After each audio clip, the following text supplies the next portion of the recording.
Your energy bill and our energy crisis. Now, there are a lot of people who simply will not turn up on a program like this one. These are politicians, activists and others who are frightened of being challenged. Think Sarah Hanson-Young, Chris Bowen, Penny Wong, Adam Bandt, Lydia Thorpe, the ABC boss, David Anderson, the list goes on. These people are people we've asked onto this program many times to no avail because it seems they'll only turn up where their worldview isn't challenged.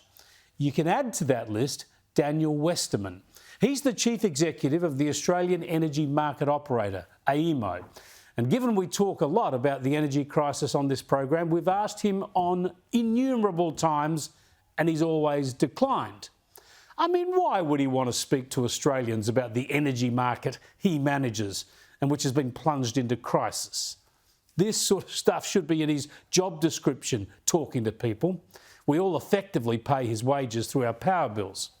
But instead, like a lot of the Green left politicians I mentioned earlier, Westerman often turns up at the ABC.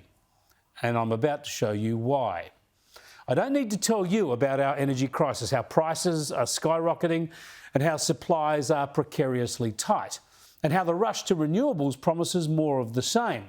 And this morning there were more headlines based on an AEMO report about how the costs continue to push upwards and how the supply crunch and the need for hundreds of billions of dollars of extra investment in wind turbines, solar farms and transmission lines will only keep this trend going.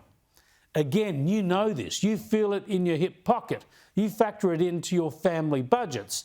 But have a listen to the discussion with Westerman on the ABC this morning. Well, what we're seeing over the last 12 months is a real calming of energy markets since the disruption of the energy markets last winter. You're right, prices are down by 59% since last winter. A real calming? Prices are down? How could he say that, you ask? Well, he's referring to wholesale prices, not what we pay at the retail end. But still, how could he say it, given the lived reality for homes and businesses? And it's one that we're going through at the moment where prices are going up and they've gone up by 25% in the bills just sent out this month. And what about the ABC host? Why would she not challenge this? How could she allow the conversation to pretend that power prices are going down? Why wouldn't she point out the obvious, the elephant in the room, that power prices are going up? Instead, we get this.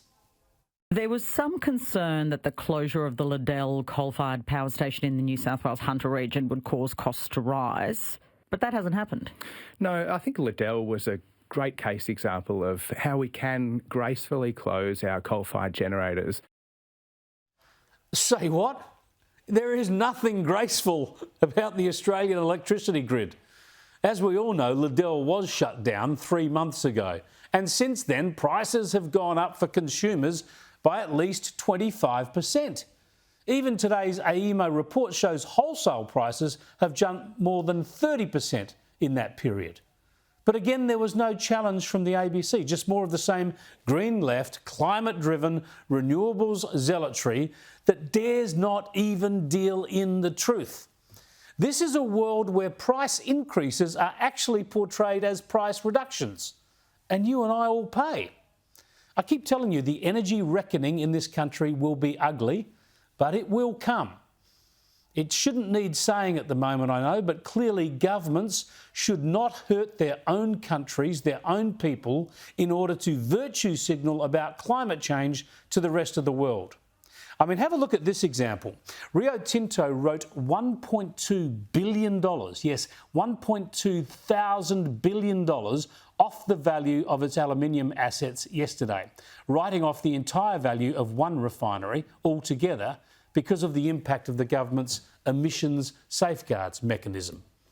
I'll give you the big tip.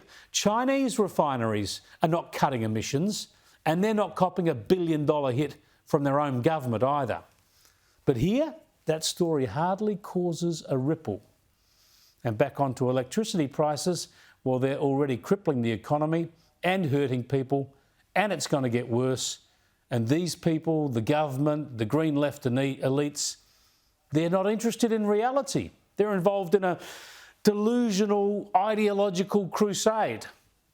But the echo chamber at the ABC cannot protect them from reality forever.